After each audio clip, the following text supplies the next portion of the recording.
What is up, my friends? This is the Protect Your Neck podcast, and I'm your host, Dan Tom. And this is work you can find over at MMA Junkie as well as the ActionNetwork.com. But on this here program, the Protect Your Neck podcast, we break down high-level MMA, and that's what we're going to do here today, tonight. Whenever you're listening to this, hopefully it's for the fight, recording this at our usual time Thursday night, trying to stick as best I can to no later than this 7:30-ish appointment. But I'm going to give you guys what I got from top to bottom.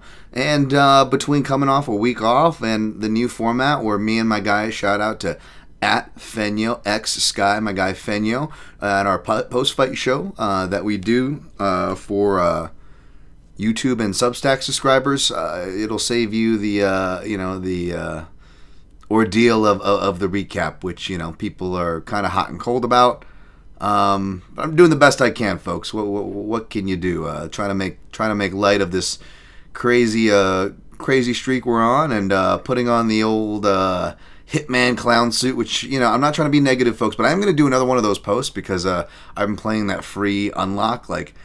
Thankfully, it don't let you play it once or whatever, because that's about all the time I have. I was popping on at night and try to kill Connor. Don't take that out of context and clip that. But yeah, and they have the octagon in the level, so now it's just perfect for those Hitman posts that I do. So it's more that, just trying to take advantage of that. Actually, again, been feeling good. Coming off last card was awesome. Shout out to my guy Martin, other listeners, Ali, Joe, who people I met at the show, others who I'm forgetting. Again, man, still coming off of good weeks. Was able to get you guys a top 5 show. Hopefully, you guys enjoyed that.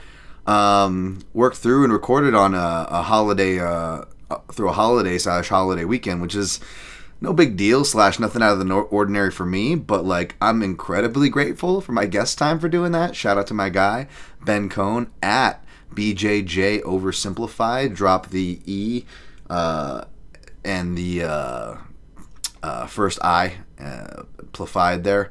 But yeah, hopefully you guys dug that. Always try to change it up with the put a little Wu-Tang for the audio versions, which, by the way, thank you, subscribers, audio, for the Protect Your Neck podcast listeners. You guys are getting the majority of these bonus shows, if you will, these 0.5. Shout out to the MMA Roadshow and a half, if you will, shows as I'm numbering them. This is episode 403, so again, we got a lot to be proud of, and I got a lot to be grateful for, especially when it comes to you guys supporting this show. So I'm also going to be making the Southpaw Report. It's going to be a real light one. I actually just got done doing it, not putting it out, but doing it as far as the matchup goes for the main one. That's on the deck, so I'll get you guys that info here shortly. And even though that is technically a paywall one, article or whatever, because it's a lot of time can go into them. For the ones that don't, I'm just making them free. I'm gonna just be doing that for most of the stuff. But if you guys want to support, Substack.com at DanTomMMA, as you see on the screen here. You can find me on the artist formerly known as Twitter, where I'm sadly most active on socials. You can find me there on Instagram too. And if you want to support the show or have access to these shows live, the post-fight shows and more stuff, you can sign up and support the show via YouTube member. Again, everything is free. Picks and plays, all that remains free, like I've been doing for the past decade now. It's more just ways to support, and since I don't like to even do this, so we're going to push right on, folks, as I finish up the plugs here. There's no way in hell I'm going to open up a portal for support and not offer you guys something. Even for the free subscribers, which you can subscribe to this channel and the Substack for free and still get bonuses there as well. So thank you guys. That bullshit's out of the way. Let me just kind of wipe the fucking cringe off me.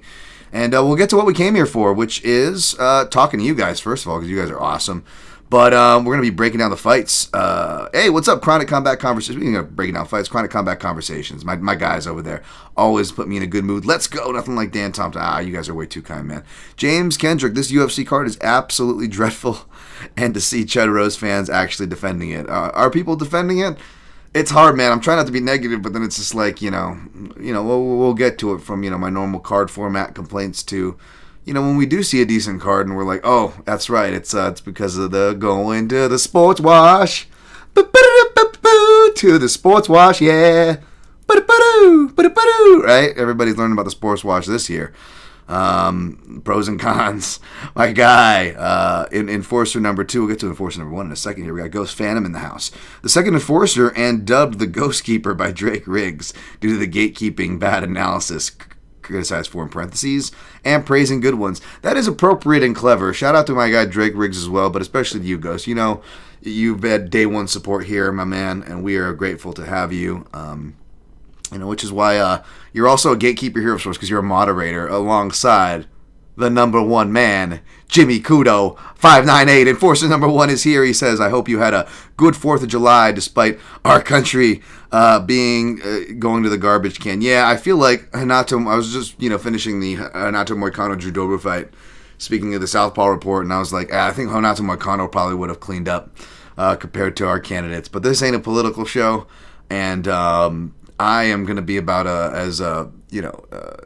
if I don't get through this show with the sleep that I'm on, I'm going to be about as foggy as Sleepy Joe here. So I'm going to push through on that one. Nick Wilson, Thug Rose, been winning most of her fights with wrestling these days. Kind of feels like a bad matchup if Tracy doesn't gas from elevation in short notice. Great point, and you're not necessarily wrong, Nick Wilson, and I will talk about that shortly because we'll be breaking down the fight card here from top to bottom as per usual. If you're listening in the future, hit that like button first of all if you're here or in the future, especially those of you on Twitter. You guys can actually jump in. You don't even got to subscribe for free, which, you don't, I'm not spamming stuff for you to do that, but like you could just like the video and stuff if you have a YouTube account. So get on in here, and then if you do subscribe, you can just join the party and say what's up, say hi. It'd be cool. Synchro Wing, I hope Rose loses this one so she can F off into obscurity. By the way, I hope you guys appreciated that I used the proper nomenclature of Chud Hose in my Fluid Thoughts article for my Substack subscribers, which I also made a little more of that free than usual so you guys could read more of that. Fenyo, number 3 in the house, but he's also my right-hand man because, again, he's my co-host with the Mostess over here. My man, hope you're good. Thanks, brother. I'm doing the best I can. I'm gonna blow through it because I want to. I don't want to say it and jinx it, but I won't keep it short today. I won't keep it a bit short. Easy, Dan. Just usual stuff. I despite me oversharing, there's a lot of stuff I actually don't even share. I've already kind of my body's just been going through it. I don't know if it's stress related with the eye stuff, some nerve issues, the wrist still not good. That's fine. I'm still working through all that stuff, getting through the major depressive disorder. And getting my mojo back, and then right in time for one of my biggest scares is the hernia scare because I had that abdominal reconstruction with the umbilical hernia in 2018, and I feel like I still haven't fully recovered from it, and the closest I got to being back to my fighting powers was in 2022 when I had a fight scheduled before it fell kaput, as they say, and it was actually kind of speaking it out loud and thinking about just getting into a bunch of things now, and then I don't know, I don't feel a bump or whatever, but during day 5 in a row, doing a strength and conditioning class, was just doing a single arm bench press in the kitty corner, same side as the umbilical hernia, just feeling the pressure there. I didn't feel anything bulge through. I don't feel any bulges, not to get too personal, but I only say that as I know the door I'm opening here, but if any of you guys have any, especially those of you martial artists out there, have any experience with inguinal hernias, laparoscopic, I'm doing too well. So like one of the main positive things outside my beautiful dogs here is the working out and the training's really been keeping me straight in the narrow as I can be. I do really bad without it. So for the sake of what's left of my sanity, hoping I don't have to do that. And again, just real quick, again, if any of y'all have experience with inguinal hernia laparoscopic repair with or without the mesh, let me know. Again, I was just talking about recovery times. I was trying to get those in my head in case it's worst case scenario.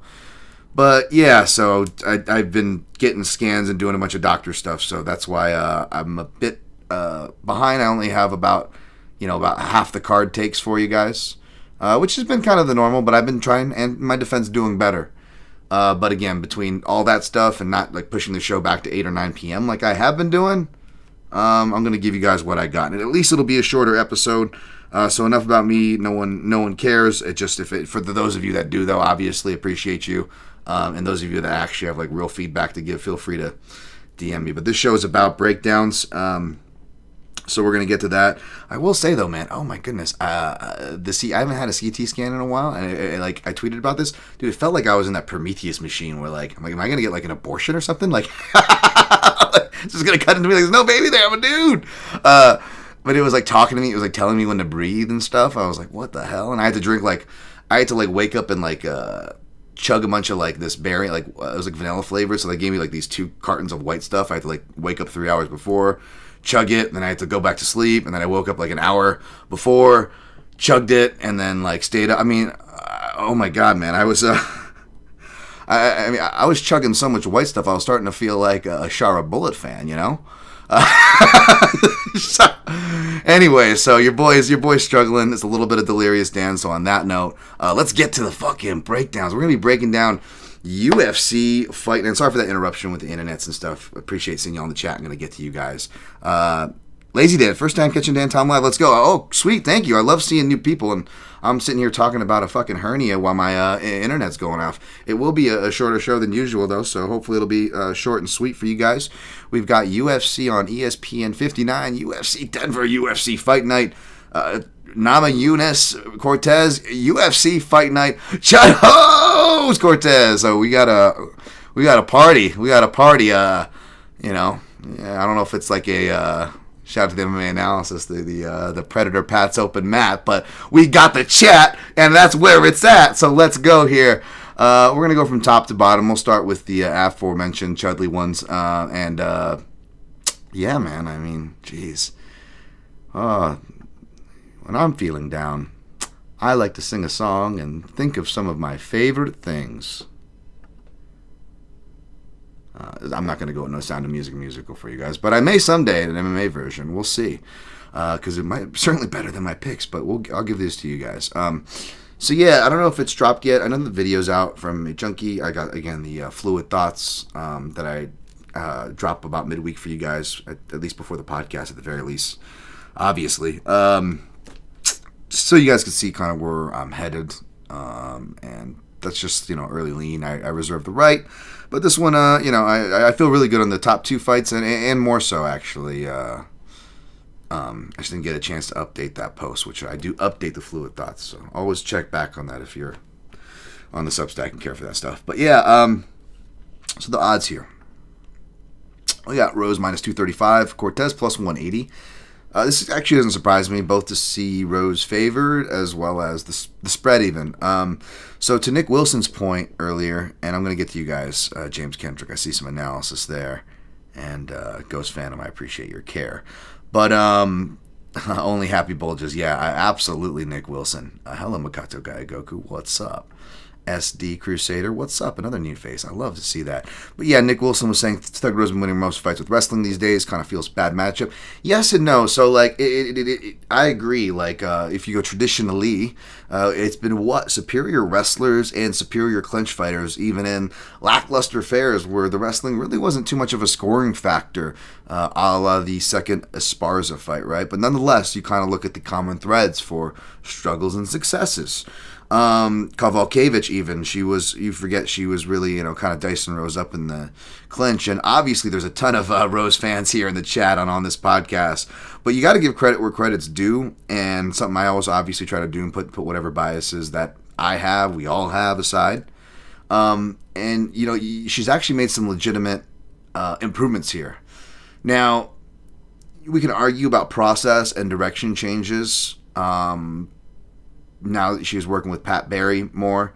She was working with Craig Nelson in her old camp, like the last kind of 1.5 camps, or 1 or 2 camps, in other words, ago.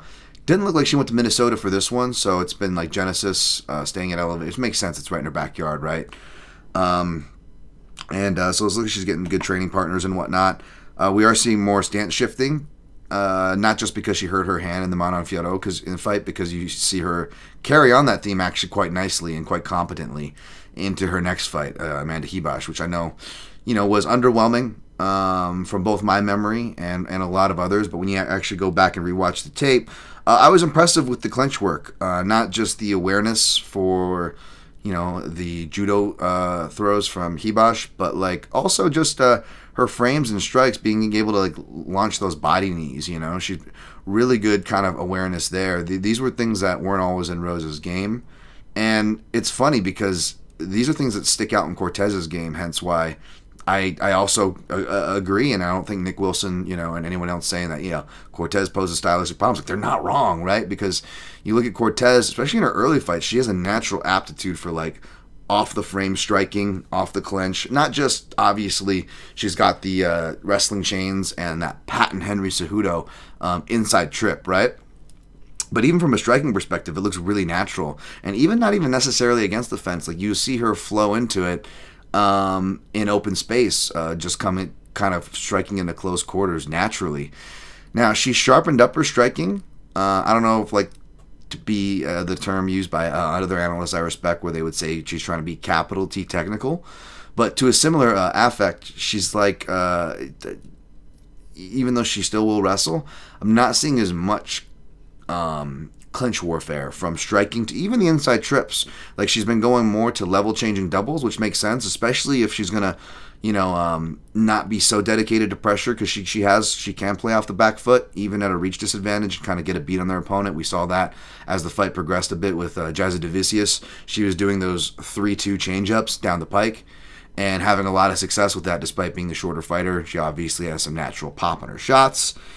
And when they want to come in hot and close that seemingly gap that's asking to be closed, she's got a decent level change in her back pocket. And as DC notes, she's even changing some of her finishes to avoid the guillotines, even though Rose doesn't really tend to go for those, nor does she really have those on her records, mostly rear naked chokes, which me and Ben were talking about. Rose got some shouts in that episode last week.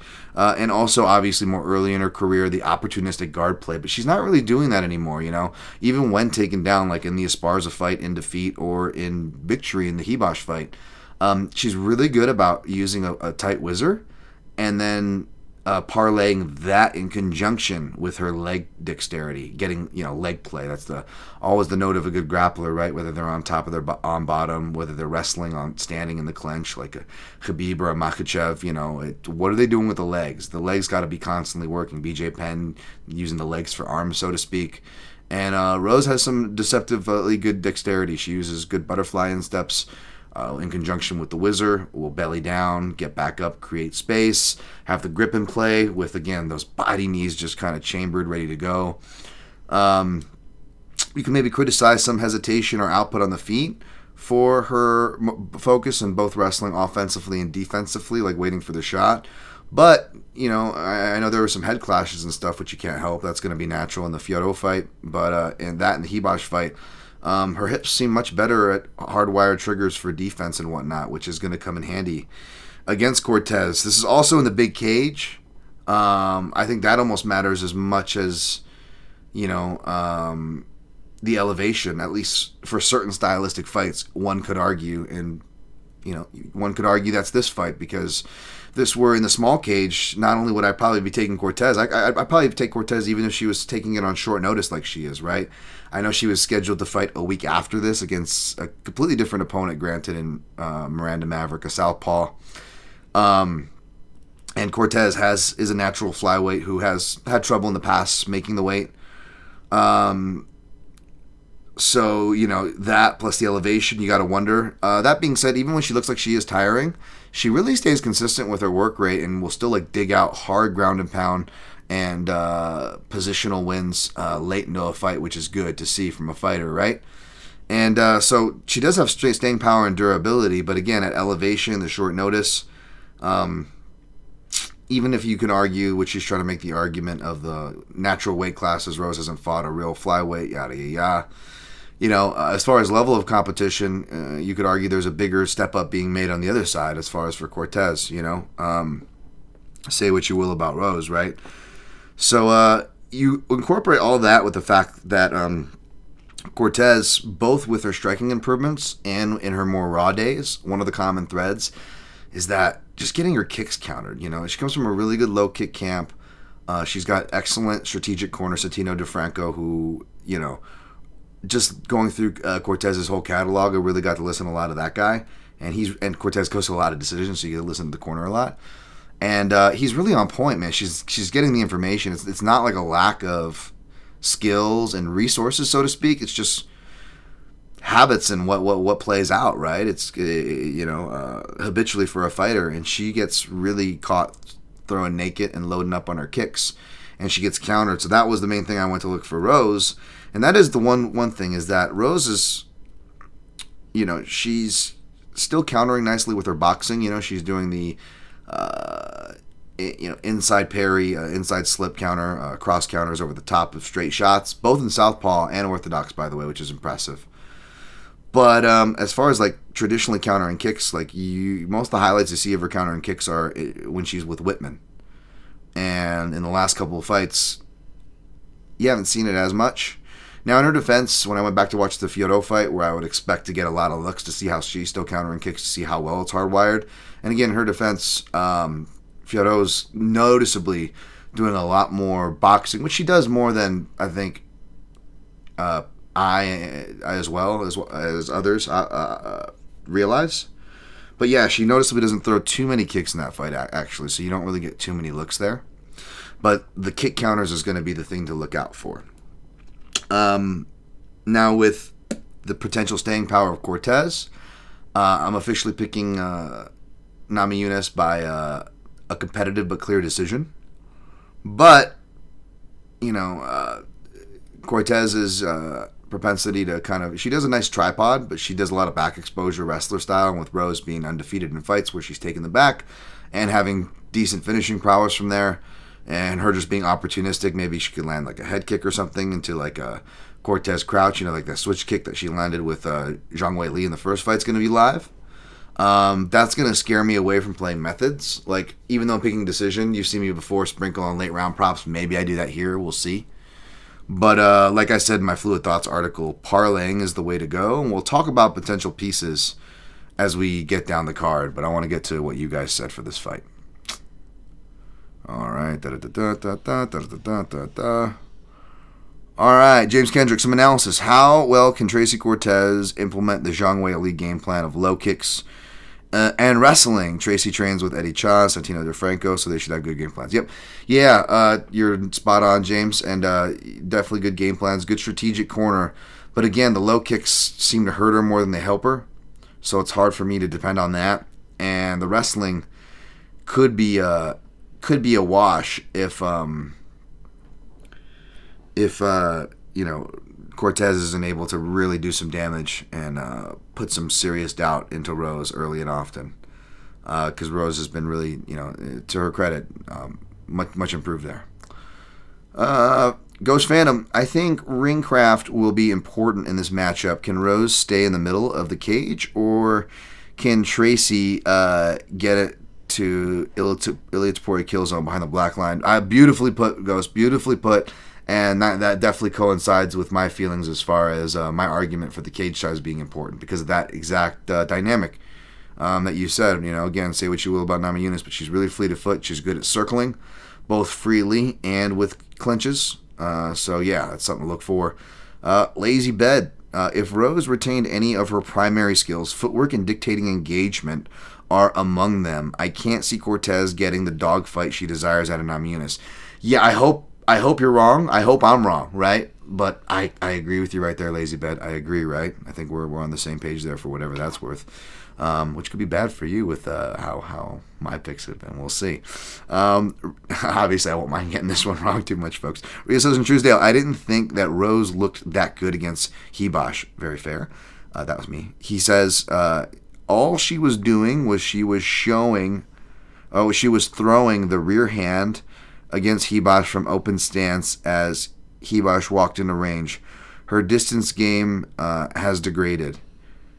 Yeah, I think some of the fundamentals are still intact. But again, many of us, myself included, have mentioned, the lack of pulling the trigger and some of those limitations, even though she's arguably more dynamic. Like, she's having, to use the parlance of John Kavanagh, she is a bit more flowy, but somehow with not throwing as much. And I'm really trying not to copy and paste that burnt image and bad taste that we all have from the Esparza rematch still. Even looking at the silver linings of these last two fights, I still feel like that opinion's fair, Rio. Lazy Bet, hearing a lot of analysis reference Cortez taking this fight on short notice, but failing to mention she was in camp for Maverick. That definitely can happen. And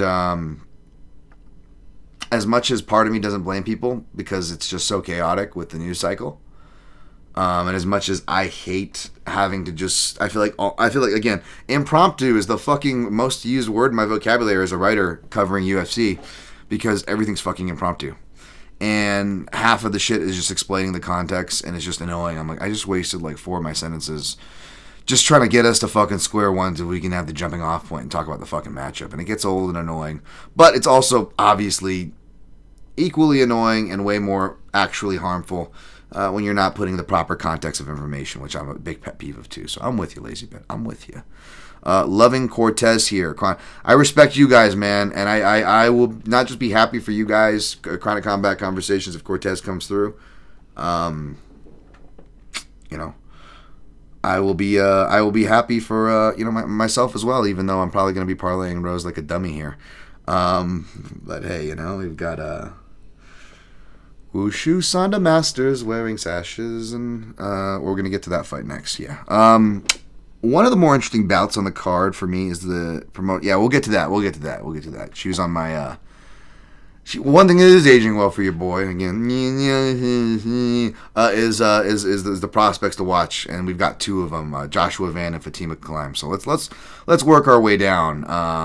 One last thing, I want to get my guy Jimmy Kudo and Nick Wilson in here real quick, and then get back to the rest. Feels like, Nick Wilson says, feels like a fight Rose should win, but it just seems like she's been leaning more and more on winning rounds with offensive wrestling, Hibosh and Wei Li fights, and I don't see that working here. It's a dangerous game to play because she arguably lost that Wei Li fight, perhaps to your point, right, Nick? And to your point is another reason why I went from, despite being, semi-firmly confident the other way for Rose here, I'm not confident she gets a finish for that reason you said, because she seems more content with that kind of stuff. So you speak in my language. Jimmy Kudo, maybe surface level analysis, but Rose cannot defend a low kick as seen in early rounds of the Wei Li and latter rounds of the second Joanna fight. Yeah. Again, she used to at least counter them better with punches, and you can actually see that. But that was in earlier Whitman fights, right? We haven't really been seeing that as not just recent camps, but again, another part of the reason why I picked the very unpopular pick of Carla by decision is because even when Whitman was still around, you actually saw a presence shift. And that's something I called out and said it was going to show itself negatively. And sure enough, since that Esparza rematch, everybody seems to be on that board, 10 full, almost overcorrecting. So I don't want to fall into that trap, so to speak, but I don't disagree. I don't disagree with anything you said there, Jimmy Kudo. Is this one of the fights you want your pick to be wrong? Yeah, I wouldn't mind, but again, I'm probably going to have money on the other side, so maybe I'll do the classic. Shout out to my guy John Anik, by the way. The classic, he'll bet against his team so that he wins either way, and I respect that. All right, co-main event. Speaking of Wushu Sanda Masters wearing sashes, as we move along from Latinas with big... Pre-Reebok fight shorts and WEC short kings. These are a few of my favorite things. There it is. You fuckers got it out of me. Muslim-Salikhov plus 164. Santiago Ponzinibbio minus 215. This Dan fucking references shit. That's before even his old ass was born. Real smart Dan. Really speaking to the people. Of course, Santiago Ponzinibbio. I always feel like saying his name like Danny Trejo in From Dusk Till Dawn. Pandemonium. When he's introducing Selma Hayek and someone heckles him, he's like, bow your head. Quiet, you vile dog. Bow your head. Oh, poor Danny Trejo got slept at some parade. He should have just done he should have, I still give him respect, I I feel like Danny's old, and like I even I'm like 30 years younger than that guy. That shit would have still happened to me, I'm totally that guy. I slipped the first punch, and I'm like, yeah, I fucking look cool. Boom, and then there's another one, like, ah! Dipping the second one. That is exactly some shit Dan Tom would do right there. But yeah, Danny Trejo definitely should have kept it from dusk till dawn. It should have just stayed on the parade float. Like, quiet, you vile dog. Bow your head. Sorry, as you guys know from the Dark Knight intro. Long time intro music, which maybe I'll keep for this one. We'll see. But yeah, Ponzinibbio, man. I was surprised to see him favored. I'm a big fan of Gentiboa, I like that better than the Argentine dagger. Gentiboa, which is like a nice guy, but, I always do the, gringo translation and go, oh, Gentiboa, gentle snake. Which... Ponzinibbio seems like a tongue guy. Don't take that out of context. Just saying, right? I mean, would you be surprised? Guy looks like he's a fan with the ladies. I'm just saying. Big fan. I'm a big fan of Ponzinibbio as a dude here, okay? So no hate to him. I just don't see him as the favorite, much less as the 2-1 with the public support coming in. Usually they stand the spinny guys, but Salikhov is both old, so he's the soggier of the soggy dick. So I was gonna joke because spoiler alert, I'm on Salikhov here, and I'm like, "Where's my guy Pepe Silva? Here's my soggy dick special, Pepe." But then again, like Ponzinibbio is kind of a soggy dick at this point, right? And I hate to say that about a fucking guy who is an absolute fucking Lothario outside of the octagon, right? Ponzinibbio's he's bringing the wine, call me, fucking his post career he's gonna be like fucking Richard Gere from he's gonna be Argentinian Brazilian American gigolo at this point in Florida. Doesn't really flow off the tongue, but he'll get it done. Will he get it done here though, Dan? Focus on the matchup. Jesus Christ, Dan, pontificating about these guys' fucking penises and shit. Jesus Christ.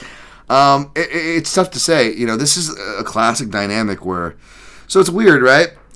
Again, I'm doing the classic Dan Tom thing where I'm showing, win or lose, I'm showing my work, and, right, whatever that's worth, right? Which, you've been following my betting record, you'll know that having good analysis is clearly not worth much. It doesn't mean everything, folks. That's for damn sure. But yeah, like, in my defense, I can show my work or this or that. But also in my defense, I am trying not to do the typical things. Like, what do you mean, Dan? You're betting on a fucking old guy. Like a 40-year-old. If that's not some Dan Tom shit, like, what is some Dan Tom shit, right? So, this is so sad, co-main event. James Kendrick. I hear you. We'll see. I may keep it, though, just because, I got, again, as I call out my biases here, I do have a soft spot for the older guys, so that'll probably play out my biases for my alternative card format, so apologies in advance for that, folks. But, yeah, like... normally the dynamic here is Dan Tom likes the stylistic, and maybe if it was in the small cage, and again, I was still picking against Cortez, then maybe it's like, wow, Dan, do you really have reasoning here? Or are you just going opposite from what you normally would because you're so fucking in your head with the beats that you've been dealt, right? Which, who would blame me? Hopefully, right? Yeah, hopefully you understand that. But no, I'm trying to show actual reasonings here.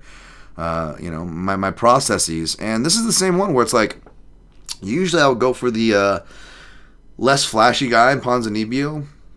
They both work the body. Ponzinibbio's a good body worker. He comes on late as long as he can survive the storm. He's a dog that'll fight for your money, right? Except he's not a dog. He's a favorite, and despite his heart being there, I don't know how much he can fight for your money because even when he was in his prime, it was more Ponzinibbio relying on his recoverability than his chin. That being said, even with that narrative and leaning into that contrarian narrative, you still can't really argue that he's been getting... You can't deny, I should say, that he's been getting dropped and stunned at a much more disproportionate rate. I mean, like, he's not even just getting hit by the traditional stuff, which is usually right hands, counter right hands, or what I notice, people going to the body first and just a jab to the body and a right hand over the top is like, it can't miss on Ponzinibbio for whatever reason. But he's even getting, and I love Alex Morono, this isn't a diss, but like, an out-of-shape, short notice Alex Morono, who doesn't even have his base. He's on one leg because Ponzinibbio's got one leg, and it's an arm punch. And that shit's dropping Ponzinibbio. You know what I'm saying? So that kind of trending alone is a reason why it's hard to reliably pick the Argentine dagger, which again, gentle snake. It's hard to pick my guy Gentle Snake here. But aside from that, another thing I noticed is that even though Ponzinibbio is underrated leg kicks, he's been very leg kickable himself.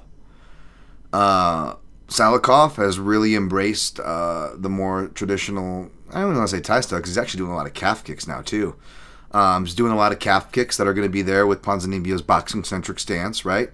Boxing-centric stance not everybody's the same. Not everybody has the same susceptibilities. I don't want to stereotype and paint with a broad brush, but things you tend to look for susceptibilities in a boxing-centric stance in MMA is a heavier than lead foot mixed with possibly porous defensive tendencies, right? How, are they taking a disproportionate amount of leg kicks due to those factors? Something I mentioned in my fluid thoughts, the crouch, something you look for, right? Are they a heavy crouch boxer like a Ross Pearson, who is one of the better ones, right? But are they dipping heavily into that side like a wrestle boxer, right? Death taxes and southpaw / those left-sided kicks, dipping into that side. And, Salikhov can, he's got a decent, lead hand. He can throw the switch kick, but it's mainly that spin kick is his money kick. And when his spin kick, it's a right spin kick, but it comes from that left side, right? Where the side where he's dipping into the right, mirrored across. So that can be collision course central there. And speaking of spinning, Ponzinibbio hasn't really, encountered too many spins, and when he does, he seems to get lost in the sauce. Again, even more unathletic, and I love Alex Morono, but even more like unathletic and more telegraph spins, which was like the second spin in a row that Morono did. Ponzinibbio goes to time him, but is just way off, tries to do a spin of his own, loses his where he's at in positionally, and then just gets slammed with the right hand and dropped for the umpteenth time in that Morono fight before, kind of getting bailed out with a really, troubling looking knockout, which Morono later said he had a bad weight cut, and that kind of makes sense when you look at that, the way that knockout both came about and how he reacted, right? But I'm not trying to take away from Ponzi's win. I may have had him picked there. I don't think I had him played. I may have had him picked, so maybe you want to count that as one of the weird things that went my way, I guess. It wasn't like a bad stoppage or controversial decision. It didn't make or break my night. Didn't have money on it. So, I don't know how much, I can jump for joy on that one. But, hey, there's a positive, right? But, yeah, I don't know. It's just hard to bank Ponzinibbio for that. Now, Salikhov's been getting dropped more as well, but at the same time, you look at his career as far as MMA goes, and it's been a steady build up. So it's you want to say that, he's been struggling. Well, it's he should be struggling in multiple ways, right? If you look at who he's fighting, his age, by the time he got to this competition, the way it lines up, that actually kind of makes sense, right? Is it a disproportionate amount? Is it a troubling amount? And is it more troubling than Ponzinibbio's trends? And, we'll see. It might not even be proved to be, regardless of result, but I'm going to say no. There is a negative trend. You like to see at least 6 months from a knockout loss. And both these guys are coming from off-stoppage losses, but obviously Salikhov's is sooner. He is just under that 6 months. It's been 5 months and some change, right? So he didn't quite get to the 6 months that I and myself and many like, but he did get close. And especially with the short notice nature, as much as that's going on, as much as me and especially others tend to bet on those fights more than myself, I don't know how much we can get hung up and lost in speculation city, as I like to call it, because, again, I went back to watch that knockout, and it's the perfect jab, double jab, right cross from Randy Brown, and Salikhov doesn't know where he's at. He's kind of looking around for a second, whoa, and then it looks bad, because it's essentially like a coffin nail shot from Randy Brown, but he never goes out. He just kind of goes, oh, what the fuck was that? In shock, and he actually gets right back up, and he's like, God damn it. He knows what happened, and he's just pissed off about it, right? And he didn't even off balance or whatever. Now, does that mean he's okay? No. And even if it does mean he's okay, does that mean he's not going to get knocked out by Ponzinibbio here? No, of course not. It's a fight. But I'm saying is that, for what that's worth, it wasn't like he was taking massive damage, getting knocked down multiple times, and then getting, arguably knocked out worse, which Ponzinibbio arguably has. Very easily arguably has, right?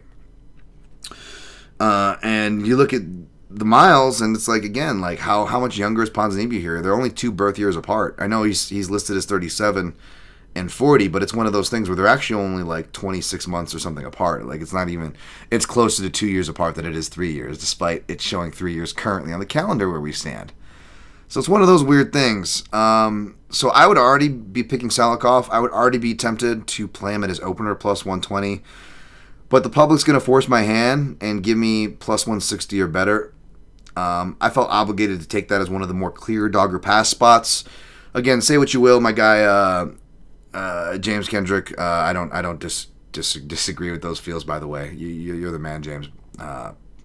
But say what you will to anybody who shares that opinion, right? From a betting perspective, not just from my bias perspective for the old dudes, from a betting perspective, people on full camps and more proven products, say what you will, win or lose, wouldn't you feel better about like win or lose? Like, no, okay, well at least that's what I'm making my prediction on, rather than someone coming on a short notice, some contender series fighter who's still kind of unproven past certain rounds, right? Which is what we're dealing with, and I'll probably still have to play, by the way. So I'm a hypocrite here, folks. I'm not saying not putting my nose up in the air like I'm any better, right? But yeah, at the same time, if I have a choice, yeah, I prefer these be the spots I play. And if we're forced to choose between this level of card, then as much as the UFC could definitely do better, I'm also not going to hate on the old guys getting some love. So I got Salikhov here, 1 unit. I'm probably going to put him inside the distance or by knockout. It's like plus 330. That would be my prop squad, but unfortunately, I always feel guilty. I don't want to like double write an article like I'm already doing a co-main. You know what I'm saying? For the Action Network, and then be like, oh, my prop squad's the same fight I already broke down. That kind of feels like So hopefully someone else in the prop squad takes that one. We'll see what I look at here. Since I went a little longer on that one, I just want to get to you guys real quick so you guys have some stuff on that, and then we'll get to Carla decision is such a monkey paw pick. Yeah, I definitely wink and a nudge about cashing that one. Hey, can you blame me? I have not very many highlights these days. Synchro Wing, I said this on Drake Wig's show called Sound and Pound. I was going to make a Jailman Pound Town joke. Synchro Wing says, but Ponzi has been washed since he had the blood infection. Yeah, he's definitely struggled since then. Which is a shame since he was a phenomenal against Bagny. No, I agree, and I actually noted that as well in my Action Network write-up. That'll be dropping around when you guys are hearing this, I imagine. Lazy Bet, 37-year-old versus 40-year-old co-main event. 2 middle-aged uncles ready for a mile-high throwdown. Yep, I mean, again, folks, I'm gonna be anti-MMA gambling Twitter and stick up for the Soggy Dick specials, but you ain't wrong. You ain't wrong. The Argentine Dagger versus the King of Kung Fu sounds like a bad early 90s arcade game.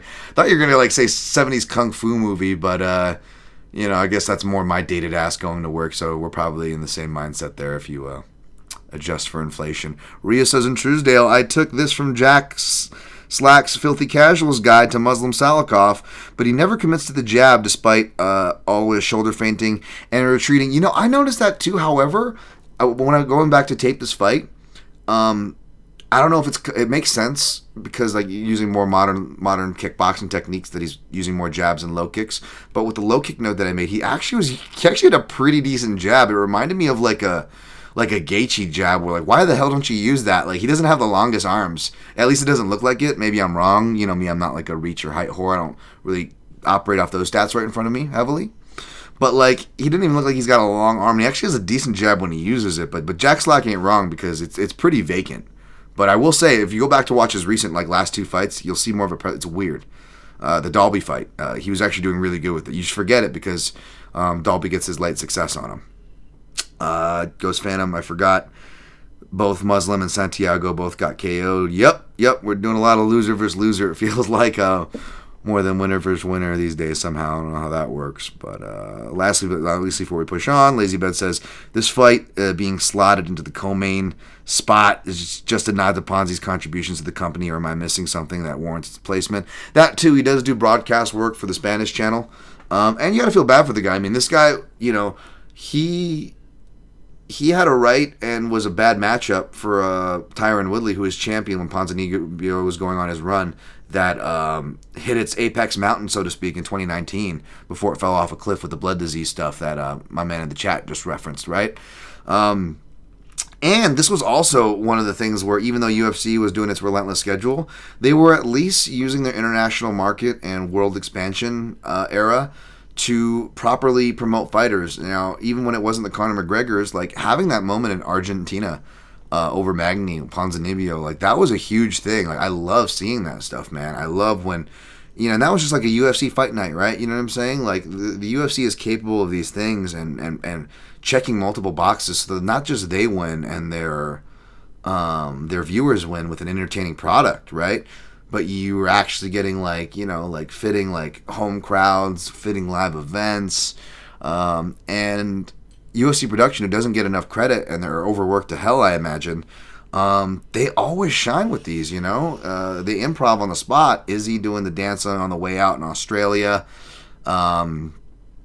after knocking out Robert Whittaker, just really, and I know they've been using, and still are using Izzy over there, so maybe that's not the best example, but you guys know what I mean. Like that was a benefit of the UFC being on the road and operating at their full power, so to speak, arguably.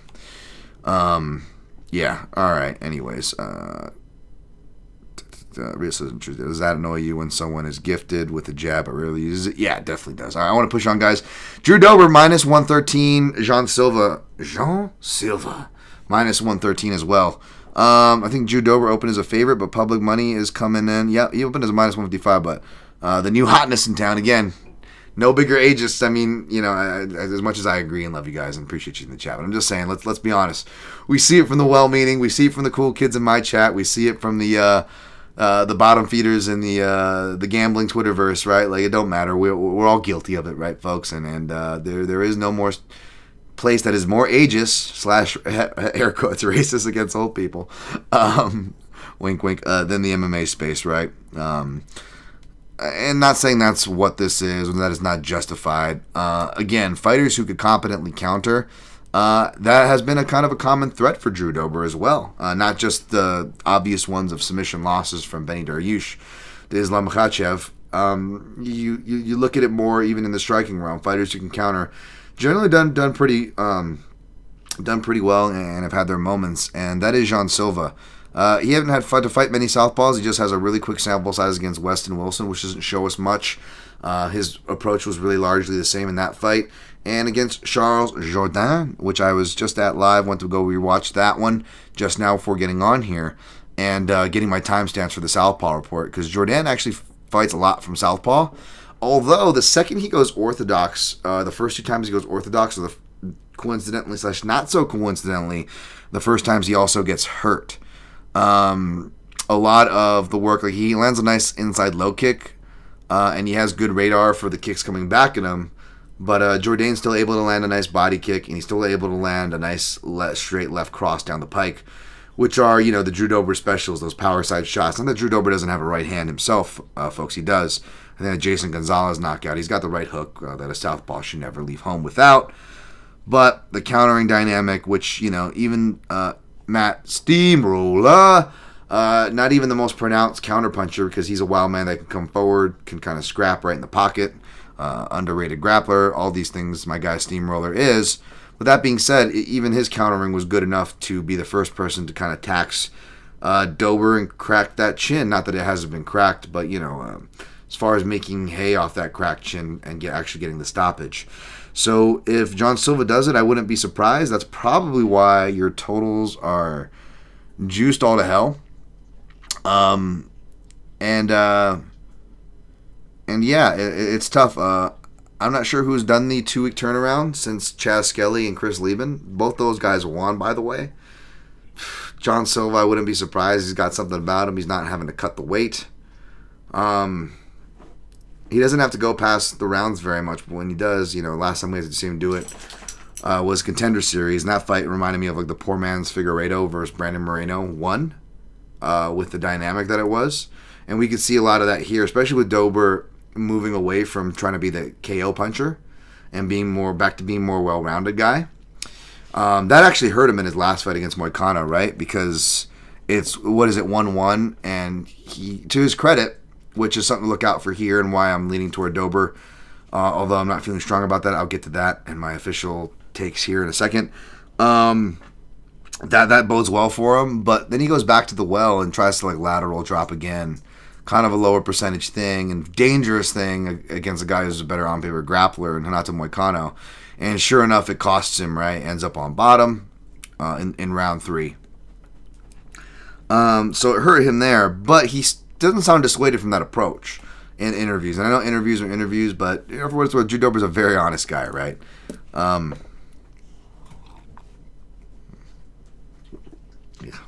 tastes a bit nutty.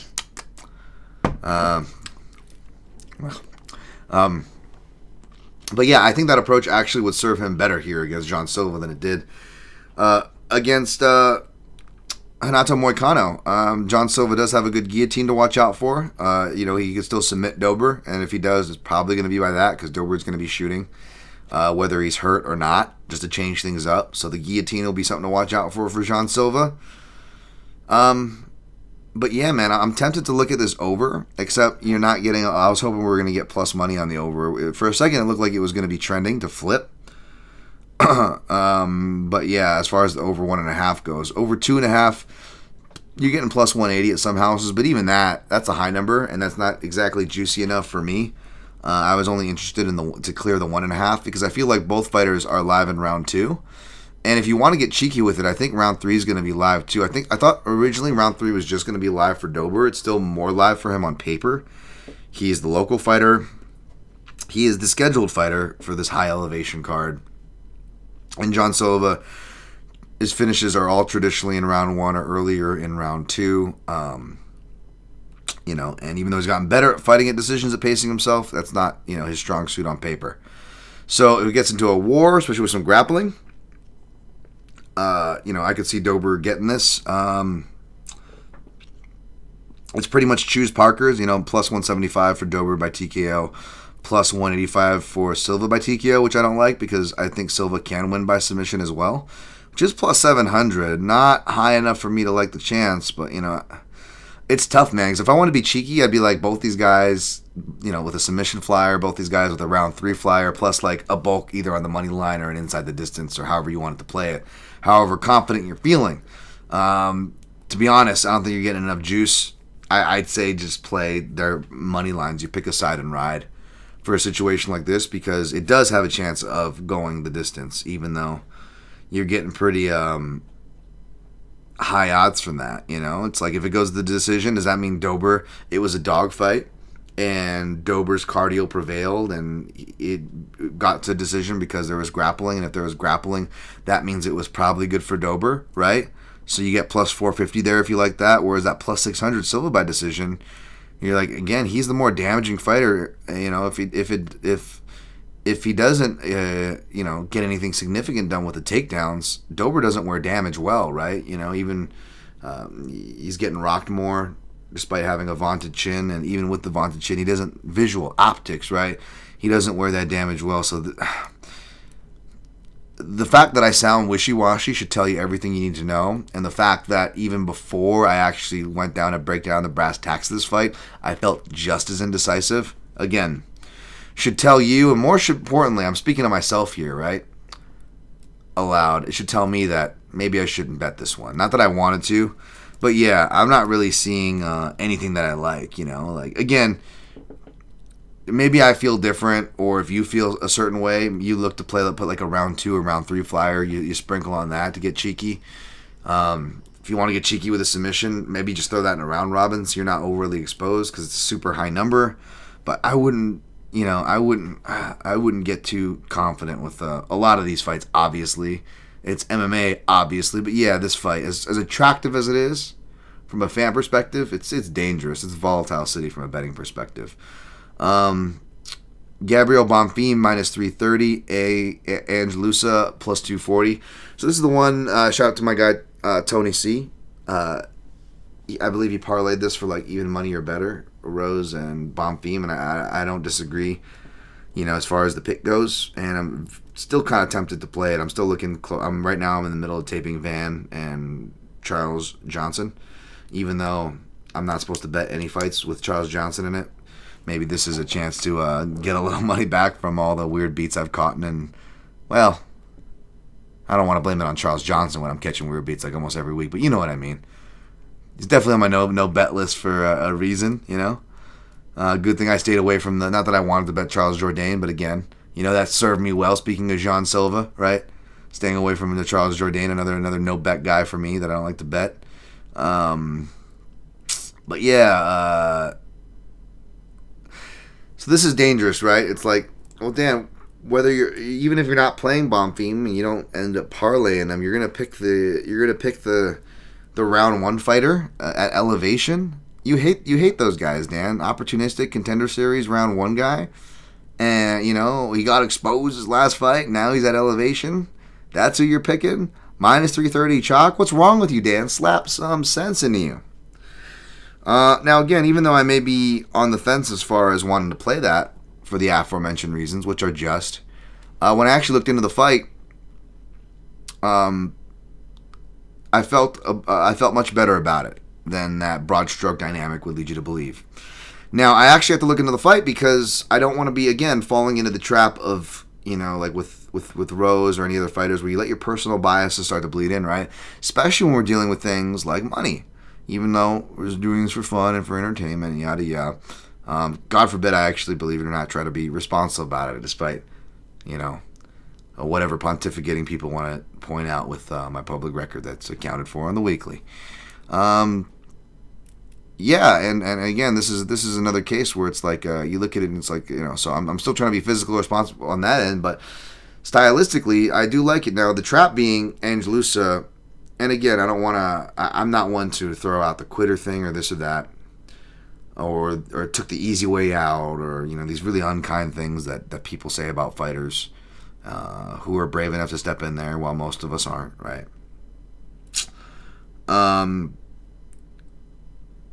And I don't want to lean into the whole almost on weird beats or whatever, but even people, myself included, who seldom ever say disrespectful shit like that to fighters, there were a lot of us, and fighters included, going, yeah, that seems sketchy, because it always looks bad, right? Like we just saw that with something else where, what was it, with the Darren Till boxing match, right? Again, where it's like, oh, you couldn't continue a second ago, but then when someone, but then like a second later, all of a sudden, when it's called off, now you want to fight, it's a really bad look, right? It doesn't matter whether you're celebrity, sports wash, boxing bullshit. Not boxing bullshit. Boxing's awesome. You know what I mean? Whatever, influencer fights or UFC level. It's just not a good look. It's not a good look. And it sucked because a lot of my analysis with the kicks and, as far as how he does against kickers and someone who can actually jab back at him with some range, we were seeing that trouble Loosa like I predicted in my analysis. And one of the things in my analysis that I noticed, which is why I picked Brian Battle to finish inside the distance, even though I'm not like a big Brian Battle guy, and came into that fight looking at the Loosa side, is because Loosa has a lot of similar tells that seem really hardwired into his game. And one of them, whether he's shifting the southpaw from orthodox or not, he does this step and he steps to people's power side. And it's so annoying. Like and even though he gets his hands up quick for head kicks, he's still letting fighters build off that. And I noticed it to where not even just that particular one, to where even when he's fighting somebody going southpaw, Reese McKee, and I was like, oh wow, Angelusa for once is not doing his hardwired tell of like going into the right power side, and he's actually going the opposite way. And then I noticed, and I'm like, oh wait, Reese is going southpaw here, because Reese was like switch stance and was fighting me in the orthodox, and he switched southpaw. I'm like, so wait, you're telling me the one time this motherfucker goes and circles to his right is when his opponent's showing a southpaw stance, so he's essentially still circling into the fucking power. Are you kidding me? And as I'm having that verbatim thought, Reese McKee switches to orthodox, and can you guess what Angelusa does then? He circles to his left. Now, of course, Reese McKee immediately fucking unloads a head kick, which is smart. And even though Angelusa blocks it, What does it do? It gives something McKee to key off of, a real read to work off of, and build off of, and that he does using the long, lengthy punches that Bonfim has as a national boxer, and with a good lead hand, and even with a much more basic, rudimentary, I just learned how to throw a jab probably a couple years ago, Brian Battle was able to do it as well, right? And then feed that into his kicks,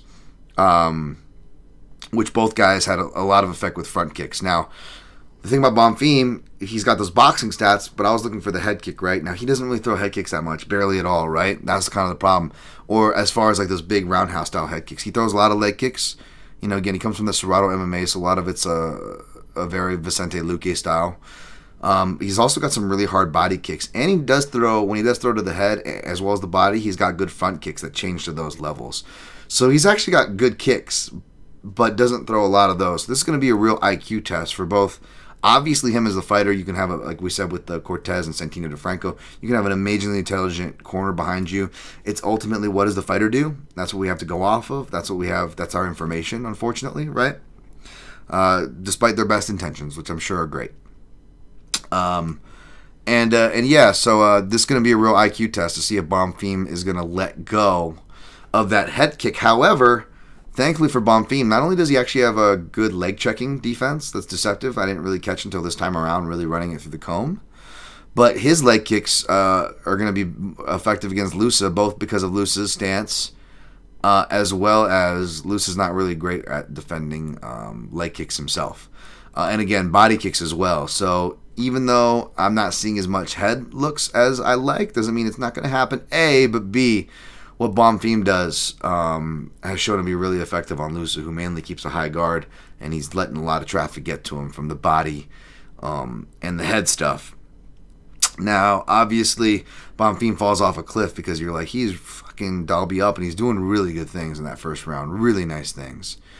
And it's almost just like he loses a really key scramble while his body really needed that beat for whatever reason. Is it hardwired into him? Is this always going to be him every time, or the majority? Possibly, if we're thinking negatively, right?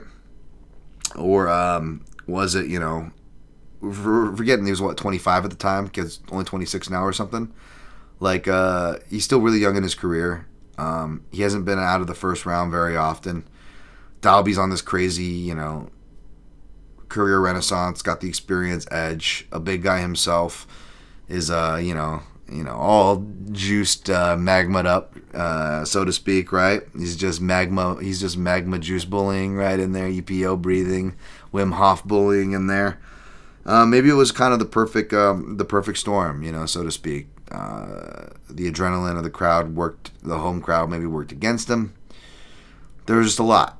I'm not trying to make excuses, but, there's a wide range of things. Now, it's not uncommon, because I went to watch, you'd be like, oh, Bonfim crushed a lot of cans, right? You look at the records, you kind of do the surface level analysis, just looking through the Sherdogs, the Tapologies. But the one guy with a decent record, and it's hard to tell how good he would have been because he hasn't fought since then, was a 8-0 guy at the time. Now he's 8-1, hasn't fought since he got that one in the loss column to Bonfim back in 2021. Let me pull up the name for you. But he looked like a decent guy, came from a decent camp. And that was probably the most decent fight, obviously, outside of the UFC for him. That was Brenner Alberth at LFA 112, right? Good organization there.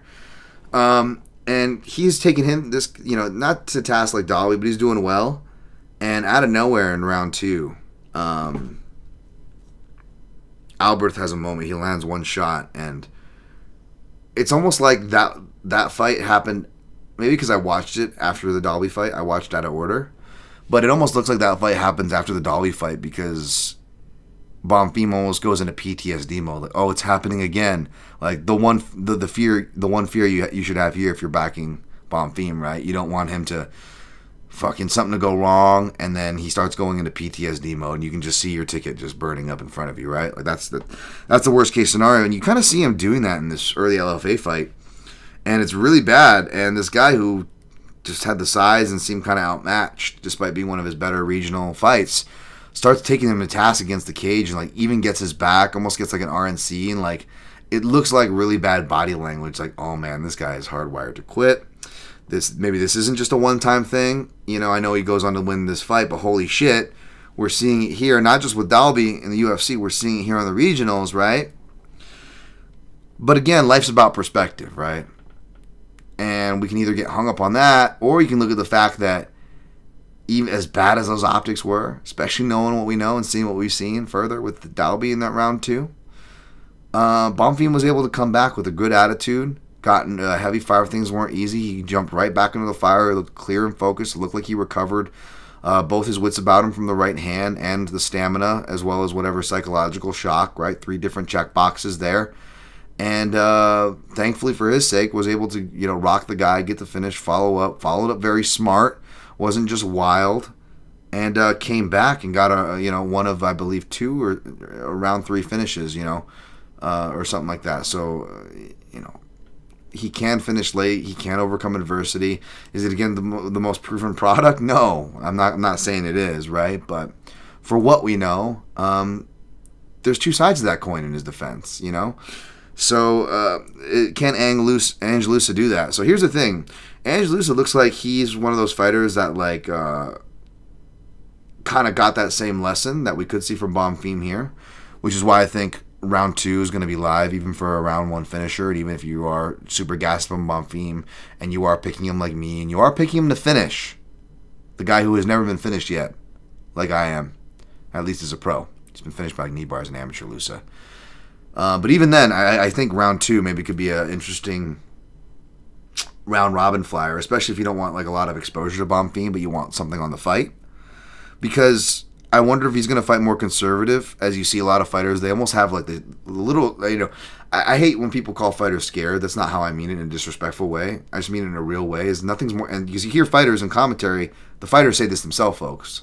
It's not being disrespectful. Nothing is more scarier than getting tired in that octagon, right? In that ring, right? In competition. And you see fighters change their style, right? Like Woodley, right after the Nate Marquardt fight, he gets finished in round 4 after an exerting fight. He's much more conservative, even though he gets some nice first-round finishes to start in the UFC. And I bring up Woodley because, not to do the whole racist thing, you're comparing muscly black welterweights to each other, Dan. Wow, I wonder why they remind you, Dan.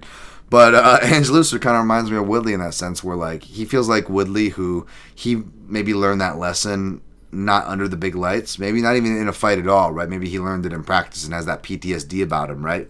Not saying that as a negative. Fucking more of us than we realize have some PTSD in some way or another, right? But that's a real one, getting tired, and he almost fights like that. Now, in his defense, and I did speak about this despite picking against him in Brian Battle, Loosa has been trending more into pressure fighting, which is good for him. It's good for his size and his stature. If he's going to be the muscly, shorter, stout guy at welterweight with a bunch of tall dudes, right? It's you better be able to pressure your way, get on the inside, like an AJ Fletcher, who by the way, even like the AJ Fletchers of the world, even though he won that fight, I believe he rocked him too, right, if memory serves. So that's good for Loosa as far as pressuring more. And with that pressure, he is working on his wrestling, which is what guys like Kamaru Usman, speaking of, other muscly black welterweight former champions, it sounds like I'm being racist by bringing them all up, but it's for relevant reason, folks. Even like Usman was saying, no, this guy's legit working on his wrestling, right? And yeah, partners are gonna, talk their partners up on the broadcast, right? But what are we seeing actually proven in practice? And that's no, Loosa's actually incorporating more takedowns than normal, and that's an uptrend. But again, we were talking about fighters trending, sometimes and why I break down fights stylistically, because a fighter like a Dober can have the best intentions. Well, I don't want to get pigeonholed and tunnel vision on the knockout. Sure, you don't want to do that, but you don't want to necessarily fight a well-rounded game when there's a clear area you need to stay the fuck away from, right? You know what I'm saying? So not every approach is for every guy. It may be well-meaning and may even sound like it works great for you, but you have to incorporate who the fuck is standing in front of you from a stylistic perspective. And for this fight, against a guy who's just front choke central from guillotines, bravos, transitioning off those to the back, getting top position, side controls, to the neon bellies and feeding you back into it. yeah, that's not a guy you want to shoot in on, especially when you are successful with takedowns. You're not really getting a lot of control time or damage to really score with said control time in Angelousa's case. So I don't see the reward here. And if he doesn't do that, plus with his own maybe fears of not just gassing out that he kind of fights like, because even in his more uptrending performances like recently, we saw him gas out and then start like giving away things where he's almost getting tired and like tossed around by Reese McKee. And no offense to Reese McKee, you know, not just because he's skinny, but he used to fight at 155, not the most physically imposing guy. And like, dude, like almost like looked like he toss knocked him out for a second. Not really, like Tim Bosch, but you know what I mean. He throws him to the cage, and then the commentator's like, "Loosa's rocked," but Loosa was like all dazed and shit. Like he was so exhausted from trying to have to grapple. So whether he's grappling offensively or defensively, it's diminishing returns, regardless of the matchup, because he's not scoring well off it, and it's only opening up opportunities seemingly to lose matches that he already had in the bag, e.g. the McKee fight that I'm referencing, right? And, you know, and also, again, that general fear of why I talked about perhaps the Bonfim maybe not getting things going till round 2 in this fight. Don't be surprised, because there's also just the general, even if he didn't lose from getting tired and have that PTSD, they're still coming off a loss, which sucks, man. And there's so much pressure on these guys, and they don't want to lose again. So a lot of times they end up fighting more careful, right? So with all that, is Angelousa both in a place mentally to be pushing the pace? And again, can he physically push the pace even without elevation? And even if he can check both those boxes off, is it not diminishing returns? And does that mean he's still going to be successful? I don't know. So for that reason, despite the elevation, just seeing him in the line, absolutely Trap City, absolutely not sexy. Don't disagree as far as the Bonfim side goes. But at the same time, I don't know if Angelousa is next necessarily the guy, whether this fight's at elevation or not, to pose him problems stylistically. So I'm going to go with Bonfim here with a club and sub round 2 finish. I'm not sure if I'm going to bite the bullet. I'm going to see if I like Josh Van better, because he is at a better price. Even though flyweights are volatile in a different way, I'm not worried about these guys getting to the distance. And I'm not worried about pacing, especially being on the Van side when we'll get to that fight. It's more the volatility of flyweights with the judges, you know? Even though I'm a fan of the Denver Commission. I'm kind of forgetting his last name now. Commissioner Tony, real nice guy. I had lunch with him. And my guy Sean Madden, when we were doing the commission meetings for the judge qualifications and ref qualifications and commission hearings that I was attending last year, summer time. And yeah, he was the guy that was getting a bunch of shit for like allowing the Japanese promotion 1 to actually like do some stuff there, which I'm not like a one defender or fan, by the way. But I am a defender of like, hey man, let's try some different things. Like if someone wants to try open scoring, or if someone wants to try to bring back soccer kicks and they're actually doing a legit presentation, that's kind of hard to refute. Why not? But then to see the commission to be like fucking schoolgirls in there like, Becky didn't vote the way we wanted, so we're gonna shun her. And they were like literally treating fucking Commissioner Tony over there like that. It's just bullshit. Dude's super sharp, head screwed on type of dude. Very logical, pragmatic guy. Much respect. So yeah, but yeah, I'm gonna be picking Bonfim round 2, club and sub. I'm gonna clean up I want to blow through the main card, then clean up the checks. I don't want to go too long. You know me, I always try to get to you guys regardless of who you are, whether you're part of the crew or not, whether you're a member or not, whether you are doing the super chat or not. I just appreciate you guys for being fucking here, man. But like, subscribe, share. I'm actually gonna blast that out now, as I am my own producer here. Which is always fun. Let's see. Here we go.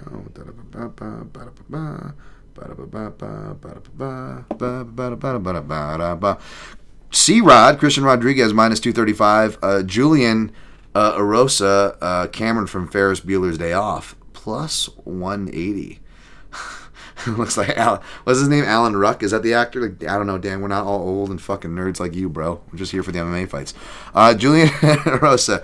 So obviously, I got a soft spot for Juicy J. He's come through picking up against other guys that I like late Nate Landwehr and whatnot.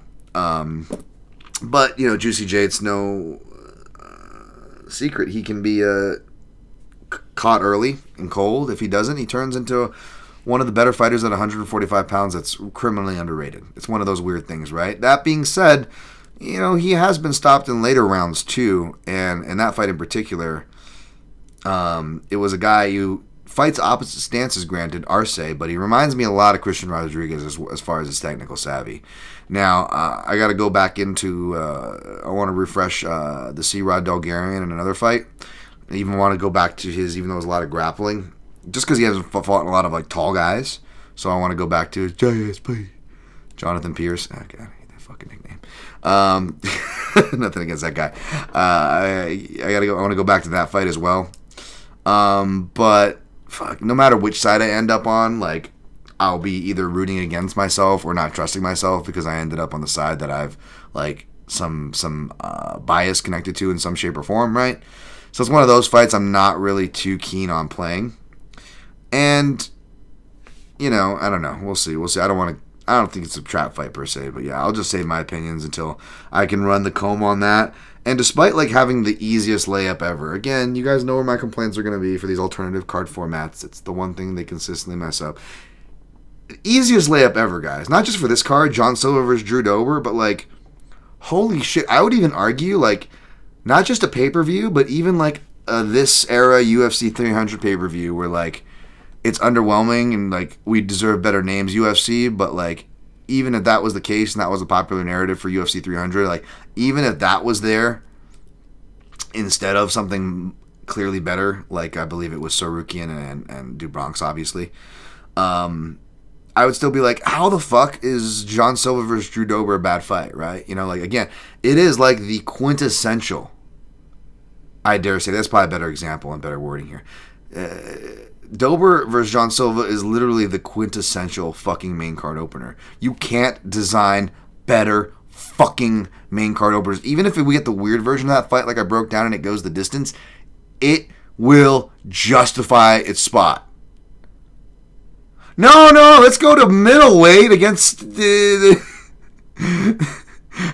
one dude who gasses for weird fights and the other guy who always finds himself in weird fights and will even take a way out in a weird fight. Or if it doesn't take a way out, his opponent might gas and was being for fucking weirdness, and that is Judo Abdul Razak Al-Hassan, Al-Hassan, minus 170 versus Cody. I'm one of the only guys who still rocks the forearm sweatband like I'm a 90s basketball player, Brundage, plus 138. And I'm actually looking at the Brundage side just because Al-Hassan is so damn unreliable. He is, even if I did pick him, I can't bet him because he has been on the no bet list for a minute.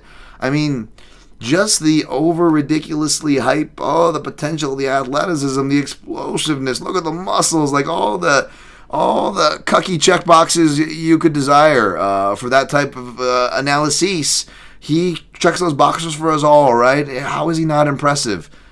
But then he gets past that round one, and we've seen it time and time again. And even when you've hedged or picked the other guy or a total, or if he loses, there's no way this fight will go to decision. He is still, despite being gassy as hell, somehow durable enough to drag it out, to kill our pacing, drag out the watch time, and kill your bets. It's not all to him. I don't want to be on the wrong side of this dude.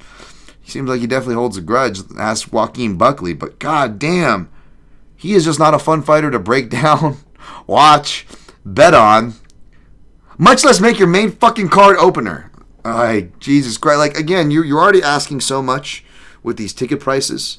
I imagine the Denver prices aren't as much as Las Vegas, New York, or California ticket show prices, pay-per-view prices, but still, I'm sure the people in Denver are paying a pretty price to go to this show, and they deserve a UFC standard show, and it's even if I want to, not that we shouldn't cut, the UFC slack, at least the production side, and heck, man, even the matchmakers, that's a really tough job, and even if you want to, go that role and stuff, which is fine, and I get it, it still doesn't excuse the card format. It's okay, I get it. It's maybe deep inside you share my frustrations as far as the schedule, but we can't put the genie back in the bottle. Stop complaining, Dan. Okay, fine, fair enough. And since we can't put the genie back in the bottle, we get what we get. Okay, fine, fair enough. It's still no excuse for the most stupidest fucking card structuring that I've seen. Like, oh my god. I forget when I'm going back for these top fives, I went back and I'm like, I bet you this was a fun fight. I bet you it was a main card opener. And sure enough, I forget what fight I was looking at. It was classic Joe Silva matchmaking. It was a 155 main card opener. We had an exciting 145-pound fight leading in. And we had some heavyweight slop shit as the curtain jerker, as the fucking dark match where it should be. It was amazing. Oh, bring back that diminutive demon, please. All right, before we get to the prelims, I'm going to clean up the chat here and then try to blast through this. I'm probably already talking. Yeah, it's already 1:11, still going long despite, getting right to it today. Hey, Matt Polly in the house. Let me see here. Hey, speaking of Sean Madden, I'm mentioning his names and dudes in the chat. Please, Drew Dober, fight discipline in front of your hometown crowd for me. Prayers and yes, rooting for the fellow Denver people and the fellow Muay Thai people. You would, Sean Madden. Just kidding. I love Drew Dober myself, and I'm with you there, man. He's got to fight disciplined. This one's gonna be a nail biter for sure. James Kendrick actually excited for this fight. I'm guessing you were talking about the Dober-Silva as well. Good taste, sir. You are a man of fine taste. Lazy bet after the weight miss at featherweight. If Silva can get this thing done against Dober, does a permanent move to lightweight make sense? Not really, because he doesn't look like a lightweight. Even people were saying like, oh, he looks so giant against Charles Jourdain. I'm like, he didn't really look that giant. He's a powerful dude. He's a thick dude. I'm not saying he's not. He's a strong dude. I don't think he's that giant. I mean, he looks like Brazilian Sam Sicilia, and Sam Sicilia was a featherweight as well, so I think he should stick in a Sam Sicilia weight and be a fight nerd Sam Sicilia, except, he's doing much better than old Sam, swinging Sam there. Speaking of fight nerds, Lazy Bed says, fight nerds looking like a dark horse contender for Gym of the Year at the halfway point of 2024. For as not much as they annoy many people, which I don't hate on, I'm indifferent personally. I could see that, to your point. I could see that, them being a cheeky pick, and I'm all about those. Ghost Phantom, how important is Dober's rear straight to the body in this matchup? It's very important. Back to the shots that did land from the limited sample size we had. As a southpaw that I cited and will be including in my report, Ghost, you are spot on, sir. Matt Polly, always love seeing this guy's Avi in the house. Yes, Dan Tom time, he says. Let's break down some fights. Happy Thursday, boys. Absolutely. My long-winded ass is at least sticking to the breakdowns for what it's worth. Jin Karasu, I noticed that there are no fights above 185 on this card. Do we credit the UFC for that, or the fighters in higher weight classes for not wanting to fight at elevation? It's like you want to, but again, it's an incredibly low bar to clear, right? It's like I just quote tweeted some Marcel Dorf fight card announcement, and everybody's oogling like it's a really good fight card, but it's like, well, it's a Saudi card, so there's a catch to that, right? Because go into the sports watch, not trying to be negative, folks, just stating what it is, stating something that I called for my defense. But of course, where my complaint is. It's not even about the main event, which is nothing to write home about, but it was about I was like, wow, are they actually going to keep Doo Ho Choi a 145 action fight as the opener? And they had a heavyweight fight, Thomas Peterson versus the big wobbly muscle baby, shout out to Heavy Hands, Muhammad Usman, right? And I'm like, this is Joe Silva matchmaking, right back to what I told you guys, right? But at the same time, it was like there's literally only 2 fights above 155 on that card. So are we, how much of it is it? Are we giving them credit? Back to your point in question, Jin Karasu. How much do we really give, as much as I want to give the UFC credit, especially with how hard I come at the matchmakers, it's like, how much are we giving them credit, or how much of is this really a low bar to clear? Because to your point, there wasn't much, north in the heavier weights on this card. And you want to say they learned their lesson at elevation, but again, they put the most gassiest fighter and one of the biggest weight classes that is on the card. Well, they put that to open the main card. So I don't, and again, an incredibly coveted spot in my book. And what do they have for their prelim lead-ins? Let's get to those. And I want to get Sammy Arnett in here. How hard is it to achieve a career renaissance, as you mentioned with Dalby? I mean, it's very hard by the numbers, right? I mean, MMA, I joke about it, but let's be real.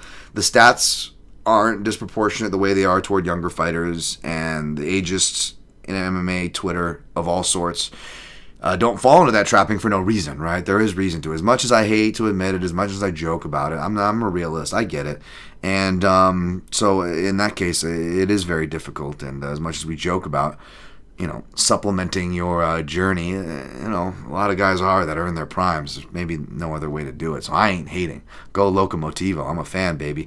Lazy Bed, I think / hope we'll see a highly motivated Bonfim looking to bounce back from that career loss. There's that as well. Again, I always try to be careful to not base too much of my analysis off that, because I actually have to show my work. It'd be much easier to be like, MMA gambling Twitter and be like, I think this is going to happen. He's going to do this. He's going to learn. But I'd just be like Narrative Nation, overly confident. And sadly, those are the people that cash, while my ass just fucking not only not cashes, but will have that painful thing where like my analysis points will actually still somehow come through just to kind of tease me and give me that weird little tickle, and not the good kind of tickle. Rios and Truesdale, you mentioned the uptrend of certain bad habits and skills in relation to styles matchups. What do you think of fighters like Leon Edwards, who will change habits and ideas in different opponents? I'm trying not to get sidetracked here, my man Rio. I'm trying to get through this breakdown. I'll come back to this one, but remind me, I'll come back to this one. I really want to push through. And as I want to push through, I see someone else in the chat who I haven't gotten to, so I always want to get to the new people as well. Purple Burb, what's up, Purple Burb? Yo, just woke up. I envy you. Where are you at, Purple Burb? Jeez. How far is the podcast in, boys? We're on the prelims right now, so you didn't miss too much, and it's pretty much all business here, despite me being fucking long-winded as usual. So let's get to the prelims, shall we? Who did they have to open up? Speaking of my card format peccadillos that I'm burning when I should just save them for my alternative card formats, which are always free and will be free as well on the old Substack if you want to subscribe at Dan Tom MMA. Okay, they're opening it at least with a lighter weight action fight, right? Joshua Van versus Charles Johnson. But as much as I want to give them credit there, I would argue it does not outweigh for the constant strays of the underserviced, consistently underserviced, I should say, flyweight division that continues to get buried on the prelims. As much as I want to give him credit, again, it's like, look where the fucking scale of context is, right? Like, just state that. I'm not trying to be negative. Just stating the facts here, folks. Just stating the facts. And this is a good fight. Say what you will about Charles Johnson being on my no bet list. I actually really like the guy's style, believe it or not. It's just very frustrating. If you're a fan of his. Because, it's not very judge-friendly, especially, or meta-friendly for the flyweights with the output. I want to go refresh myself on his last fight. I want to say it was much better, but again, it could be dependent on dance partner. So in other words, I think Josh Van could bring out the very best in him. Does Van shoot himself in the foot here? And if he really thought he was going to submit Tajir Ulanbekov, which, in his credit, he's actually been showing like some leg lock moves, and in his credit, he's been smart enough to abandon ship before losing position completely on him in his fights. But I'm not saying he's going to get it, but I'm just saying, for better or worse, kind of scaring me for worse here. He's definitely putting his money where his mouth is. He does mean what he's saying, for what it's worth, Josh Van, right? But say what you will about Mookie Mukayev. If Muhammad Mukayev couldn't submit him, Charles Johnson has been notoriously difficult to stop. Say what you will about him. I don't know if Josh Van is going to do it either, right? But the fact that he has submissions on his mind, I will be looking at, what they are lining his submissions from here on out, just to see from a value perspective if it's worth grabbing. And for me, it's not. 1,200 is a decent number. 1,400 is the highest at FanDuel. But yeah, I would figure it would be 1,400 would be the low number. I was thinking anywhere between minus 1,600 to 2,200, being that, because Van doesn't even have that many submissions himself. Forget the fact that Charles Johnson is very difficult to stop. He's got the rear naked choke. He's got the calf slicer. Yeah, he does some fun stuff there. But he mainly wins by strikes. So I would like a higher number on that, to be honest. If you're completely degenerate and just looking for really high number style round robins, like you're going like crazy high numbers, like my guy Braschuk over there, shout out to them, Analysis Pod.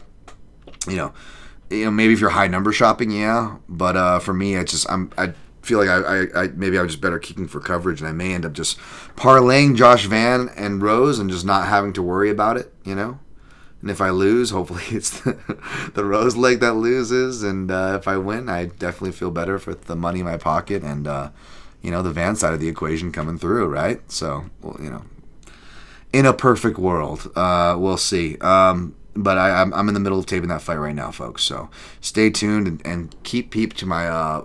If you don't want to wait till fight day for me to post it as late as I do with my whole taking my sweet ass time with my movie gift theme, which I don't know. What should I do? It's Denver related. So I was thinking what the fuck was it? It might have been in Denver and it was the snow. Fuck, what movie was it talking about? I know things to do in Denver when you're dead. That's like an underrated. Christopher Walken. John. He's the crippled mobster. He's like, I want you. It tells Andy Garcia to suck his crippled dick. He's like, I want you to suck my crippled dick. No, serious. And he's like, his body goes like, pull out my crippled dick. Guys, go watch Things to Do in Denver when you're dead. It was amongst the Tarantino ripoffs that were kind of just being churned out. The Suicide Kings and all these kind of everyone was trying to have the next indie film breakout of the 90s. It was amongst that era, but yeah, go check that out. There was another movie. It was in Cold. I can't think now of it. Damn, I don't know. Shit. Fuck, I can't think of it. But yeah, I don't know. We'll see what my movie theme will be for this one. But yeah, go check Fluid Thoughts to see where I end up with the Joshua Van / potential parlays for this. Substack.com at DanTomMMA. Next fight down, I don't know if it's in order. I'm just going to go from the terrible order on best fight odds. Fatima Kline plus 100, minus 122, and Jackson-Blackshear. Someone was asking about this earlier. I don't know if it was Nick Wilson or someone else in the chat. But yeah, Fatima Kline, along with Josh Van, was in my prospects to watch. And again, that just, Ray Saruya, we had Hamidov and Bellator, all around the globe, all around the organizations, and seemingly funneling into the UFC, if I may say so, folks, for as bad as fucking everything else is standing, the win records, the finishing percentages, where these guys are ending up, the ceilings they're showing, I will say, your boy's doing pretty well on that. I guess shouts to the people who helped me, and I always shout out for resources, but it's up to me at the end of the day who makes that list. I'm judging on my own eye for talent, so it's good to know that I'm not completely crazy and I'm not completely as bad as the MMA gambling Twitter likes to remind me in my comments. So hey, there's that. But yeah, what I don't like here, again, this is a thing where even though you will find fewer people higher / already on the radar for me anyways for Fatima Kline, and I will be picking her. I'm not confidently picking. I'm being real here. I do have that admitted bias, obviously, and in my defense, it's been serving me well, and I've shown my work, and these were pre-calls in my defense. I'm not just going with the flow willy-nilly, whatever's hot, jumping on the fucking bandwagons over here, right? There is bias there. I'm admitting that, but I'm also staying very real as I can. And to be honest, with the short notice, the elevation, and say what you will about Jackson-Blackshear and her late start to wrestling and these late starts to the game, which is a lot of the situations for a lot of these WMMA fighters, by the way. She is a deceptively tough fighter. She's very physical for the weight class. She can fight and is competent in all ranges and is steadily showing improvement in all ranges. Again, she's not going to blow you away. Perhaps not the fighter you're writing home about in this division. But you could argue maybe she deserves a little more respect than she gets, or even in this fight from a betting line perspective. So for that alone, even though I'm on the dog, a well-trending dog, the new hotness on those trends as well, I ain't running out to bet it even if I get a plus number, because it should be a bigger plus number for this. So, again, it's one of those things where even you see that people get so caught up on who's cashed for them before, and they fall into that trap, right? And it's cool. It's that's the cool thing about whether it's Tapology or the MMA gambling Twitter version from the Bet MMA Tips. You see these guys posting similar things of their stats as far as, I am, 17-1 picking this fighter, but I'm 6-18 when it comes to picking Cowboy Cerrone or whatever. You know what I'm saying? That stuff's definitely cool. It's definitely useful in different ways, but I would argue it's dangerous and serves as a trap if you lean into it too heavily if you're actually really trying to forecast. Because again, it doesn't represent the stylistic ask that's in front of the fighter. And it can make you fall into that trap where you're like, oh, this fighter's been good to me and this and that, or so I'm gonna pick them. It's what I often say logically, and I know I'm often wrong, and I'm square, bro. I'm gonna catch my 10-unit badge. You just suck that time. Okay, fine, I get that, whatever. But like, I do feel I just warn those people that like. You got to be careful, like, it's not even like, you'll see that fights where it's like, okay, you were right, I was wrong, but like, a lot of times I didn't really bet it, I was more wrong on the pick because the line was off, even for their side, and that's the frustrating part. People argue with you because like, you pick the side that they're picked against, or, God forbid you got money on the opposite side, people can't be adults about it, right?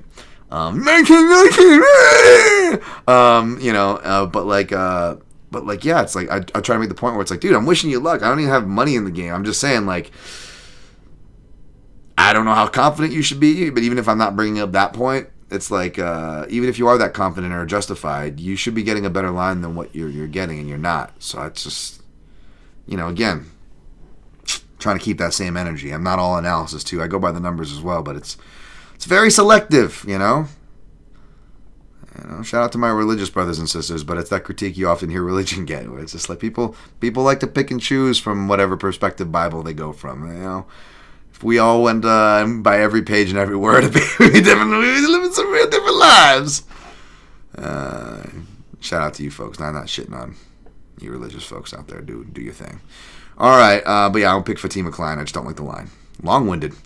Montel Jackson minus 142, Damone-Blackshear plus 116. Dating myself with a fast time from Richmond High Damone reference, but shout out to you folks who get that as well. I'm leaning toward Jackson here. I'm probably going to end up picking Jackson. I know I said Blackshear is like a dog that jumps out as far as like ones I'm going to look into.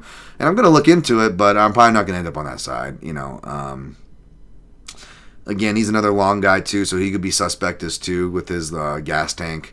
And from what I remember, I got to go back and review it, but say what you will about Jackson. Say what you will about, even though I might not feel he's as reliable as others may feel with his proverbial potential ceiling. I do think he's got more skills, striking skills, staying power, athleticism, even though they're both athletic and explosive. But you know what I mean.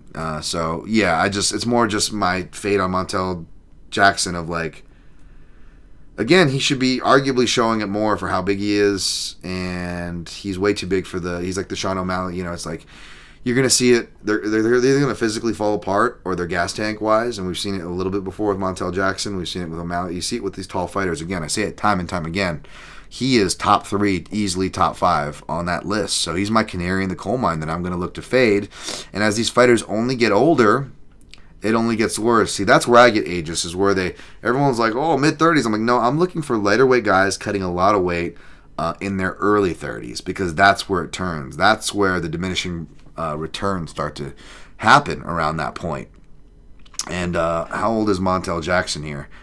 And the thing is, regardless of his age, the fact that he's only fighting once a year is bad if you're like super like Shara Bullet level fandom of Montel Jackson, because this is so long and explosive, so much potential. Even if like you're in that boat, like you should be upset too that you should be worried, not upset, but worried that he's not being active and only fighting once a year. And again, if we're trying to be honest with ourselves and not just trying to be like, oh, confident, I'm the shit, I know what's up, take me to shit. Like if we're actually trying to like be realistic about these fights. Yeah, he's a young guy, and when you don't see a fighter fight for a while, he's 32, by the way. 30, 31, that's already even if they're not in the top 5, much less top 3. He's 32. I haven't seen him in a year. Stay the fuck away from this guy, man. I'll probably pick him, but who knows? Yeah, maybe he gets better. That's what you say when like Raul Rosas juniors when they're 21, not literally over a decade past at 32, killing yourself to get down to bantamweight to size bully some folks when you have hands bigger than Francis Ngannou. So the facts. I'm sorry. Yeah. So and you got a lot of cancellations here. Okay, Basharat, Nurmagomedov, Only one of the last 3 was him, granted. But then we go to 4. We're now 2 for 2. We've got a visa issue. But yeah, basically since the pandemic, the 2 canceled events were half of them were on him for whatever that's worth as well. So I mean, and again, when you're that big, you just need everything to go perfect for your weight cut and to even make it to fight camp. And when you're draining yourself, you're more prone to injuries. Again, why I'm bringing this up in the fights, but not just in the fights, but in the camps, right? Which could be, so again, this guy could be going through a bunch of durability issues we don't even know about, right? But if we read between the lines, which again, we're admittedly stepping into speculation city. You have to admit that we don't know, but we read between the lines. Well, why isn't he fighting? Again, all these things kind of line up, right? So does that mean he's going to lose here? No, I'm probably going to pick him here, but be looking for the faith spot on Montel Jackson. Be betting round 3s. I don't know if Blackshear is going to be the fighter though, folks. So don't get your hopes up there. As far as for me, anyways. All right, next fight. Luana Santos minus 400. Maria Agapova plus 300. I don't think Luana Santos has fought any southpaws, but she will be on the southpaw report, so that'll be a short one. Again, why this southpaw report's going to be free like most of them, because there's not a lot of meat on the bone, it looks like, for this one. And not a lot I can tell you for a minus 400. I mean, she's going to be the pick, but, do I feel comfortable about it? No. It's going to really add value to the parlay? No. So even if I decide whether it's Namajunas and Van or Namajunas and Bonfim, I don't even know if you really get too much juice, adding a third leg, or if I'll even feel like doing that, right? So, all right, we got middleweight Andre Petrovski. It's been a rough run for Mr. Petrovski, minus 114. Josh Fremd, minus 106. Fremd opened as an underdog. Money came in on him, which I get. Petrovski's been on a rough run. Fremd, underrated, arguably. But this fight feels funny. I wonder what fight ends in round 2. That's like a weird bet, but I feel like that's the only thing I would touch, just for the fun of it. If I can't find anything, and what is fight ends in round 2? Plus 330. That's decent. You can still have that as a 5-leg, even though it's probably going to be only a 4-leg round robin for my ass this week. But yeah, I don't know. Again, you get Petrovski getting knocked out really bad in round 1. Fremd, you can get knocked out, and both guys, not that both guys can finish in round 1. They have finishes in round 1, obviously, but they're most susceptible in round 1, coming off losses, right? I believe stoppage losses, both, I believe. If that's the case, then you look for the round 2 to be the hot round. That's the hot round here. Coming off a stoppage, liver punch in round 2. Speaking of which. All right, Evan Elder and Darius Flowers added to the card late. I want no part in that because it was added late. Way too many intangibles, but they are favoring Evan Elder, as they should, fairly heavily though. Let's see what the number is here. Got minus 430 on Evan Elder, plus 320 to come back on Darius Flowers. Yeah, I don't disagree with that, but again, short notice, and it's an even higher number than the Luana Santos line. Do I really want to be playing with that? You guys are parlay hunters. I mean, maybe those are the safer legs on paper. But, me, I just get real nervous with chalk. I get real nervous with parlays despite cruising for a bruising, as it would seem, for one, as I look for one this week. All right, that got us to the breakdown. Fuck, we still went long, didn't we? 134. All right, I'm going to clean up the chat. I'm going to recap, and we're going to get the fuck out of here. All right. All right. Jin Karasu, I find it hard to believe that Dana and Hunter Campbell are actually smart in doing things like that. Well, they're more successful than you and me. Whatever that's worth, I guess. But yeah. Sammy Arnett, how hard is it to achieve career? Okay, we said that. I think /hope we'll see. Rios and Truesdale. You asked about Leon Edwards earlier, right? Let me get back to that real quick before I get the fuck out of here. I don't know if I can answer that one, right? Because I got to go back and look at Leon Edwards to really answer as far as his adaptability. Because there's a lot of theories on the different styles we've seen Leon Edwards. Is this an evolution? Is it due to the circumstances, right? Back to the stylistic circumstances. Rios Intruso says you mentioned uptrend of certain habits and skills in relation to style matchups. What do you think of fighters like Leon Edwards who will change habits and ideas of different opponents? I mean, any fighter that does that is smart, but I'd have to get more examples both from you and see some of myself to give you a better answer on that, my friend. Over an hour, about an hour. Bueller. Aha! You guys know what's up. Ferris Bueller. There we go. Ferris Bueller in the house. Thank you for that lazy bed. Jimmy Kudo. No way. You know of Ferris Bueller's Day Off. That's a classic movie. Absolutely. I appreciate you guys making me feel not crazy. Pog. Have we gone through Dober-Silva? Yeah, we did that. Al Hassan versus Brundage is a comedy fight, as said by Jack Slack on the artist formerly known as Twitter. Yeah, again, and that's the fight they're using to... That's the most crucial... As far as... Even if you don't care about the main card opener, it's an undeniable fact that it's the most important fight from a pacing perspective. As well as, God forbid, when we were talking about the pay-per-views, you want to at least make, God forbid, make your customers feel like they got their money's worth, right? Right off the bat. Shut them up early, God forbid. All right. Chris London, what's up, Chris? Little behind, hate to be negative, but had inguinal hernia with mesh over 2 years ago. Never been the same. Ugh. See, I've heard that a lot, too, It's just, you never feel the thing. And you kind of always feel it, there. And my buddy Jordan's able to still kick ass and stuff, and he's still training with pros that you guys know every day and whatnot. Took him about 7 months, right? Robert Whittaker was in there fighting Izzy after the Gastelum pullout. 9 months, which is insane. I'm not saying he lost because of that earlier, right? But yeah, and then with my umbilical, I still feel it there. The pain goes on and off depending on what's going on. Much more sensitive there with the abdominal wall reconstruction I had with the mesh and the belly button dealios and all that shit. So yeah, just not really looking forward to that. Especially when you just you got people to take care of it. I don't got time to bleed. I'm like Jesse Ventura. I don't got time to bleed, man. Who's gonna take care of the dogs? Who's gonna take care of the house? I can't afford to before where when I just living on my own. This shit always happens when I'm on my own too, and it was just I only had one dog thankfully, but it was I remember back my mother still lived here, and if I dropped something on the floor, I'd have to wait 6 days or whenever she would come by the apartment to check on me once a week, make sure I was still alive. And I couldn't bend over to grab things. And it was embarrassing. She'd come by, there'd be a bunch of shit on the floor. Yeah. That was only for a couple of weeks, granted, but it was fucking miserable, man. It's no fun. Jim Krasu, to me, sports washing doesn't exist as long as the card is good. If the card is bad, then yeah, I have problems. I'm willing to overlook human rights violations for good fights. At least you're honest about it, sir. Synchro Wing. And hey, man, I'm no better. No bet list. Would you ever post that on Substack?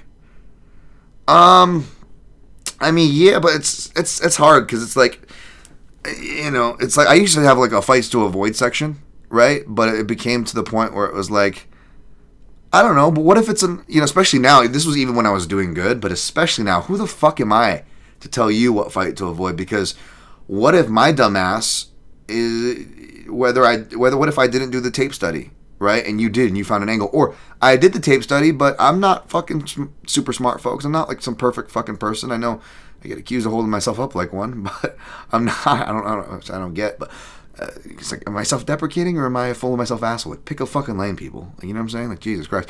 But anyways, who am I to tell people what to not bet? If you see an angle, if you see a shot, take the shot. Worm from Rounders. I see a mark, I take him down. I may not agree with that, but that's I'm not you, man.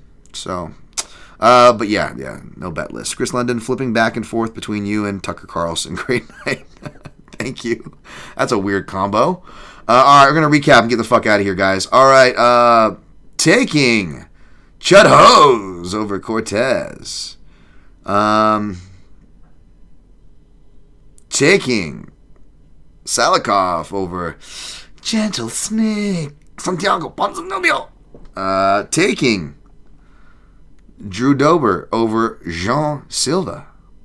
Very hesitantly there. Cautiously. Taking Bonfim over Loosa. Over Anus Loosa. Sorry. Jesus Christ, Dan, come on. You're asking. Taking... I'm leaning towards CeeRod over Cameron from Ferris Bueller, Julian Arosa, but we'll see. May still end up with my guy Cameron. Rosa. I'm leaning toward Brundage over Al-Hassan, but that's a joke fight, and you should not take that or my take on it seriously. Yeah, I'm going to be picking Van over Johnson probably the way I'm looking here, unless I see something that crazily jumps out of my tape. I'm more taping it just to see if that minus 2-1 favorite is worth pulling the trigger or not on Van, if you know what I'm saying. Taking Kline over Jasudavicius, but I'll be staying away from that one. It's a wait and see. Honestly, I'm leaning toward Jackson, despite him being my canary in my coal mine, who I just can't wait to fucking fade. Unless I see something that jumps out on the page, I'll sadly probably end up picking Jackson, but ain't no way I'm playing him. I don't care what the price you give me. You might even be able to argue this is a low price for Jackson on paper. I don't care. I ain't playing him. Taking Santos over Agapova, but I don't got much to say there. Finishing it up, taking... I don't know who I'm taking between Petroski and Fremd. Check me on Fight Day at Dan Tom MMA or my Fluid Thoughts at substack.com/Dan Tom MMA or however it is. And then taking Elder over Darius Flowers. Man, too bad Araujo dropped off the card. I was going to hit you guys with the Viviana Araujo.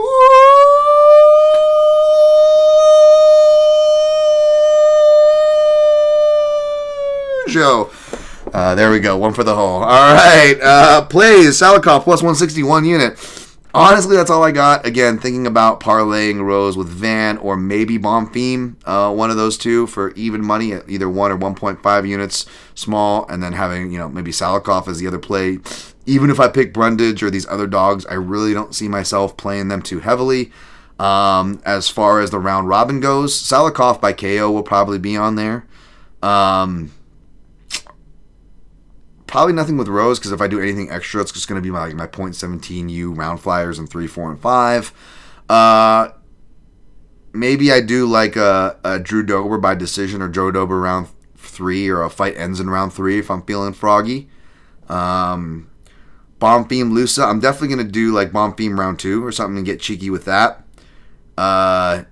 And then if I don't put Bonfim in the parlay, I will probably play him inside the distance, because I'm hoping there's going to be a decent number, being that Loosa hasn't been finished yet, right?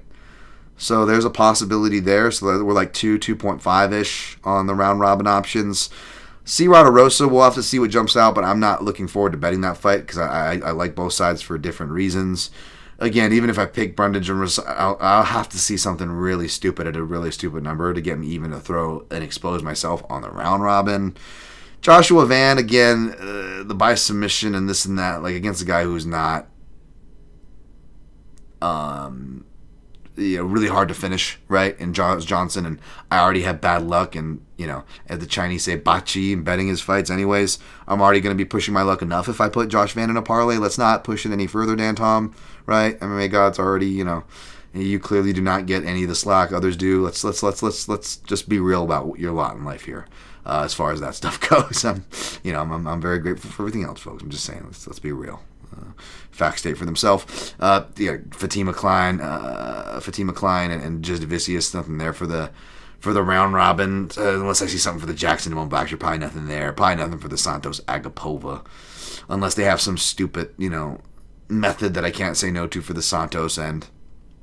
It's really not looking like much, man. We might just do like freaking fight ends in what was the fight ends in round 2? What fight was I talking about that for? Was that for that was for the Fremd Petroski. Yeah, maybe the fight ends in round 2 for that one.